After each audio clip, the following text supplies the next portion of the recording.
नमस्कार, मी डॉक्टर मनाली. छत्रपती संभाजीनगर येथील मेडिकवर हॉस्पिटलमध्ये ॲज अ डर्मॅटॉलॉजिस्ट म्हणून कार्यरत आहे. आज आपण जाणून घेणार आहोत पांढरे डाग, ज्याला मराठीत कोड असेही म्हटलं जाते. शरीरावर येणारे पांढरे चट्टे किंवा पांढरे डाग याला विटिलिगो असे म्हटले जाते. हे शरीराच्या कुठल्या पण भागावर येऊ शकतात. त्याचप्रमाणे तिथले केसही कदाचित पांढरे होऊ शकतात. हा आजार ऑटोइम्यून डिसऑर्डरमध्ये मोडतो, ज्यामध्ये त्वचेच्या रंग देणाऱ्या पेशींवर हल्ला होतो, ज्याला आपण मेलानोसाइट म्हणतो.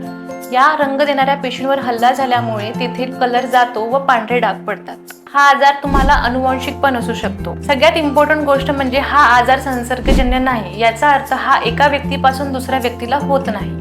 अदर ऑटोइम्यून डिसऑर्डर्स, ज्याच्यामध्ये थायरॉइड असू शकतं किंवा डायबिटीज असू शकतं, या आजारांसोबत हा आजार म्हणजेच विटिलिगो हा आजार असू शकतो. म्हणून त्याची तपासणी करणे आवश्यक आहे. विटिलिगो म्हणजे कोड या आजाराचे बरेचसे प्रकार असू शकतात, ज्याच्यामध्ये vitiligo vulgaris, slip tip vitiligo, focal vitiligo, segmental vitiligo इत्यादी आजार असतात. कुठला टाईपचा आजार आहे हे बघून त्याचं एकदा डायग्नोसिस म्हणजे निदान झालं की त्यावरची ट्रीटमेंट डिसाईड होते. हा आजार कधीपासून आहे, कुठला एरिया इन्व्हॉल्व आहे, तसेच डिसीज ऍक्टिव्ह आहे की पॅसिव्ह आहे, याच्यावरून आपण ट्रीटमेंट डिसाईड करतो. ट्रीटमेंट ऑप्शन्स मध्ये गोळ्या औषधं असू शकतात किंवा त्याचबरोबर आपण लेझर थेरपी करू शकतो. सर्जिकल ऑप्शन्स पण आपण क्रॉनिक विटिलिगो मध्ये करू शकतो, ज्याच्यामध्ये स्मॅश सर्जरी येते, मेलानोसाइटचे वेगवेगळे प्रकारची सर्जरी येते. त्याचबरोबर आपण एक स्किन पंच बायोप्सी पण करू शकतो, ज्याच्यामध्ये आपण एखादा नॉर्मल टिश्यू काढून त्या एरियावर लावू शकतो. त्याचबरोबर स्किन, केश विकार, नख विकार यांबद्दल तुम्हाला अधिक माहिती जाणून घ्यायची असेल तर मेडिकवर हॉस्पिटल छत्रपती संभाजीनगर मध्ये तुम्ही मला येऊन भेटू शकता.